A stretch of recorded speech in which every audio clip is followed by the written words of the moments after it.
Mr. Speaker. Mr. Speaker, taking over from where the Senator of Kisii has left, I want to remind colleagues that this is our baby. When we rose to respond to the disaster of the Gen Z, one of the things we resolved upon in this House, in that great debate that we had never seen before, was that we had to address the displeasure by the young people on how we spend all our time showing off opulence, choppers, vehicles that cost over 51 million shillings. And the youth, because they are better educated than what our generation was at their time, they are able to relate your income to what you contribute in a harambee. So we said, let us regulate this. The intention of this bill, and I want to urge colleagues, let us read it. The intention is not to abolish harambes. The intention is to sanitize. The intention is to make it decent. The intention is to make sure that we don't hide in harambes to practice corruption.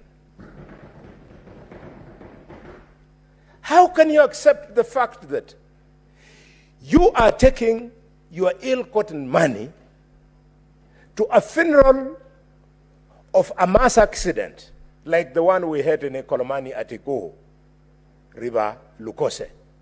You take those millions, and yet the reasons why the accident took place is the bad state of the roads.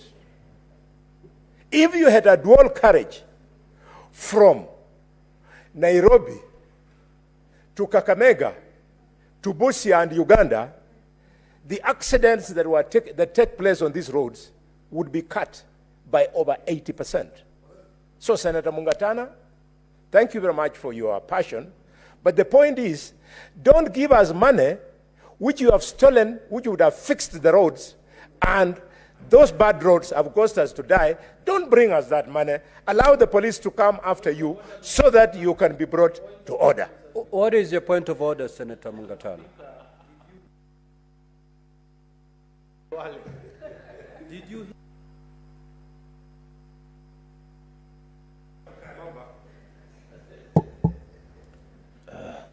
Yes, Mr. Speaker, did you hear the senator from Kakamega, my very good honorable friend, say that they don't bring us the money that you have stolen?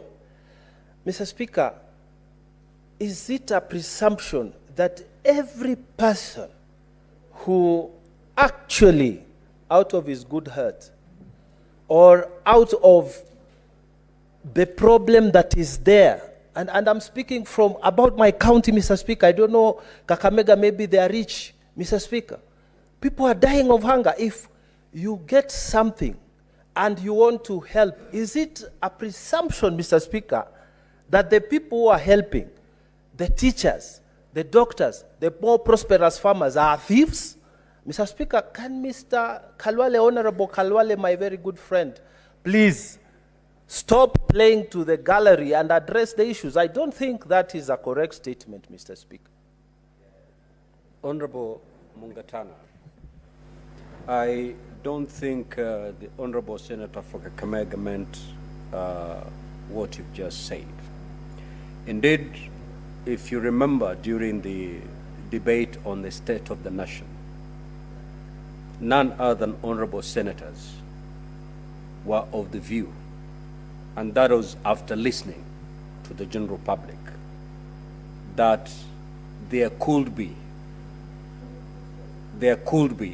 dirty money that gets its way into the harambes.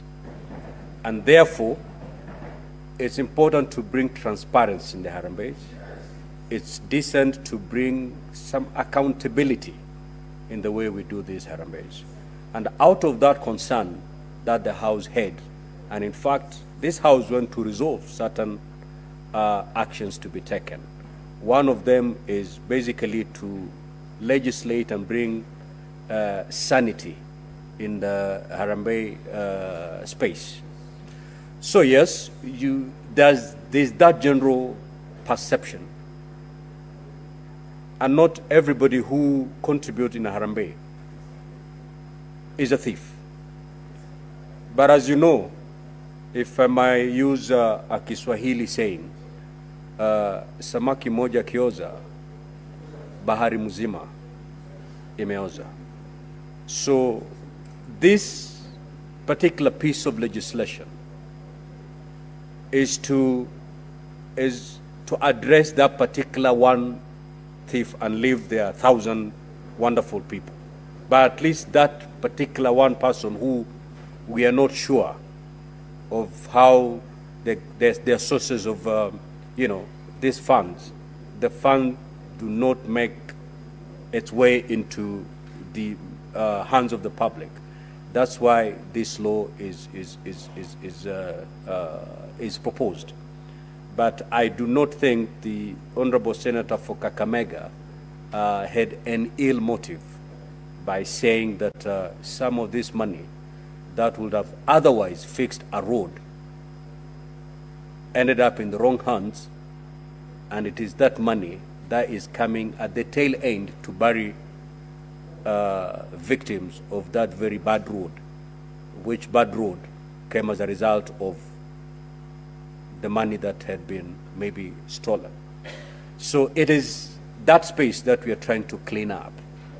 There are good people who will bring their hard-earned money, and there are those questionable amounts that still find the way. So to clean up, to make sure that we have good money in this Harambe ecosystem, the proposed law is just to sanitize that space. Senator Boni. Thank you, Mr. Speaker. Mr. Speaker, I wouldn't have put it better. And I truly want to thank you. This bill is not a joke. Mr. Speaker, there is still money meant for drugs in hospital. And thanks to that shortage, patients die and they come to bury us. Mr. Speaker, there is still money meant to fix our roads. Mr. Speaker, they go ahead and buy four-wheel drives that can avoid potholes and buy choppers, and courtesy of those bad roads, when we die, they come to show us. We don't want that money. Mr. Speaker, in Tana River, I have had the choice and pleasure for 6 years to practice medicine in the Coast Province. And I know what poverty has done, not just in Western, but in Coast. So, Mr. Speaker, there is still money meant to improve the productivity of the lands in Coast so that they allow the people of Tana River to come to them through harambes begging for food. Mr. Speaker, through this law, we don't want that kind of money. And Mr. Speaker, this law has been very well thought through. When you read through, Mr. Speaker, it is not casual. Let me respond, for example, to the concerns in this bill of the Senator of Tana River. We have Part Roman 3, which speaks to fundraising appeals. And they say, Mr. Speaker, in Clause 8, that the provision of this part shall not apply to a private fundraising appeal where the solicitation is made from members of for beneficiaries of the nuclear family or relatives and does not extend to members of the public. Clearly, this bill is going to allow us to sit as a family in Marinya, a family in Idaho, and do our fundraising. What they are against is public fundraising. And the law has gone further, Mr. Speaker, in Clause 9, has created distinction between public and private fundraising. It is the public fundraising that we want to control. I therefore, Mr. Speaker, wish to appeal to colleagues. Let's go through this proposal with a tooth comb so that we can refine it for it to be better. Are you saying this thing is a joke?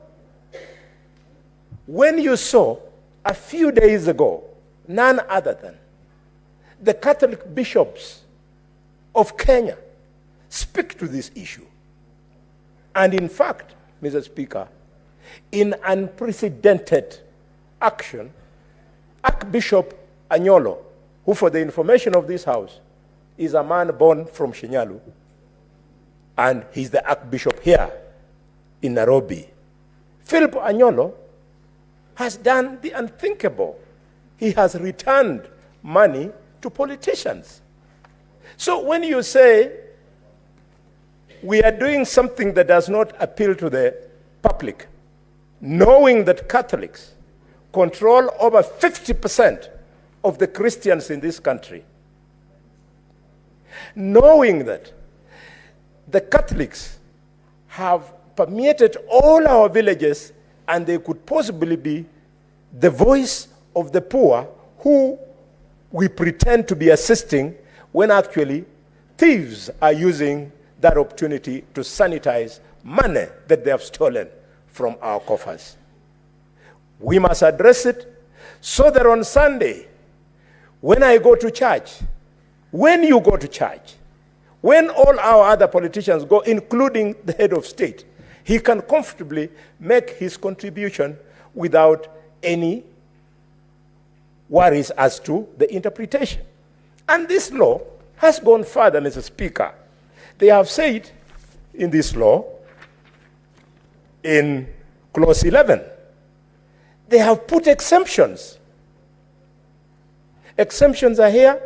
Senator for Narok, if you go to Clause 11, they tell you money or property collected by or under the authority of a recognized representative of a religious association is exempted. It means once the law is through, we can then go to Archbishop Anyolo and give him our contribution to help the church to be constructed. I would be the last person, Mr. Speaker, to fight the harambee spirit, because if it had not been for the 100 shillings in 1976, which Mwiriza Lihalanganga gave me as a contribution to my harambee, I would not have finished my education in Musingo High School. Mr. Speaker, Musingo High School, one of the top schools in this country, was started by the spirit of harambee. Shibwe Hospital today, which I have created from a dispensary, that dispensary was started by harambee. So harambee is good, but unregulated, you leave it to where you see people using it to sanitize the money they steal from us. Mr. Speaker, I want to conclude by acknowledging that this is indeed a difficult decision to make, because somebody who will not take trouble to read this law, he will think you are against charitable activity. No. In fact, one of the charitable organizations that I belong to, Touch Africa, where I'm a director of the foundation, was started by the late Michael Kijana Wamalwa because he believed in touching people. We want to touch people, but touch them with honor and touch them not when we are taking advantage of them. Mr. Speaker, I support strongly and I propose that at the right time we'll come with proposals to amend so as to make this bill better. Thank you, Mr. Speaker. Senator Olekina.